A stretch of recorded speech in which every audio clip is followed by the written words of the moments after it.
Mais justement, quelle serait cette pensée? Alors il y a effectivement une pensée qui me travaille et il y a la création artistique aussi qui me traverse. Je sépare les deux activités et mon site présente d'ailleurs plus la création artistique que je produis que ma pensée philosophique, même si je cite les écrits déjà que j'ai faits. Mais je donne des exemples, pour parler du site, là, je donne des exemples de mes poésies. Donc sur 3 recueils de poésie que j'ai écrits, je donne un ensemble de poèmes et 2 galeries de peinture notamment, et aussi une galerie de photos.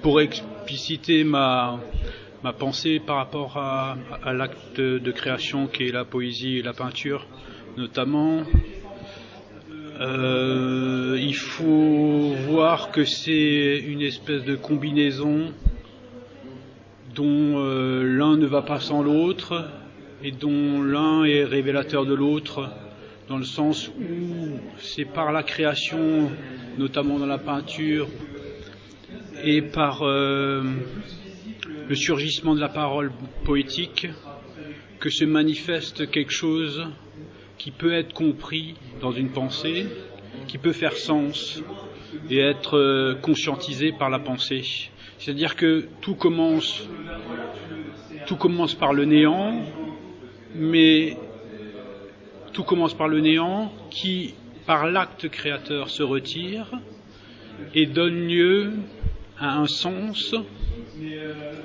qui peut être appréhendé par la pensée. Donc on a ce rapport entre création et pensée, comme l'un précédant l'autre, mais comme faisant un tout. Parce que la pensée révèle la création et la création donne la pensée. Alors, où me mène, c'est ça ta question en fait, c'est où me mène cette pensée-là, cette pensée qui sort de la création, si je peux dire ça ainsi. La grosse problématique de toute la métaphysique est portée par la question de l'être, comme la question fondamentale, c'est-à-dire qu'est-ce qu'un étant, pourquoi un étant, en quoi un étant est,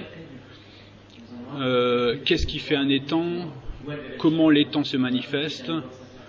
Tout ça, c'est des questions qui traversent la métaphysique dans son ensemble, mais je me différencie de cette histoire de la métaphysique en revenant finalement à une question plus originelle qui est bien présente dans la métaphysique, mais qui passe comme secondaire par rapport à la question de l'être, c'est la question de l'homme, de l'être de l'homme.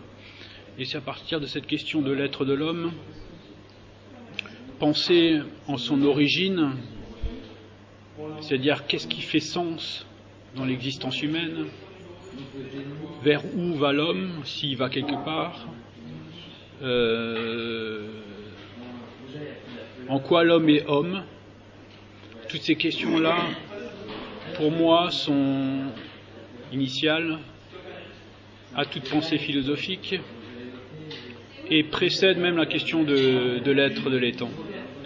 Et donc c'est à partir de cette question de l'homme que je trouve une réponse chez le premier philosophe finalement et le premier philosophe est finalement le dernier, dans le sens où après lui la question de l'homme dans ce sens-là, dans le sens que dont je vais parler, va d'une certaine manière disparaître de la pensée philosophique. C'est Socrate, où la question de l'homme est primordiale chez Socrate, avant même la question de l'être,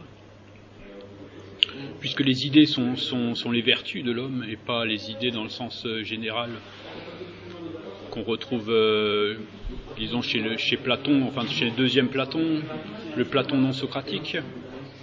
Et Socrate détermine donc l'essence de l'homme, donc la question essentielle de l'homme, comme la recherche du bonheur, mais d'un bonheur inconditionnel. Donc, toute ma pensée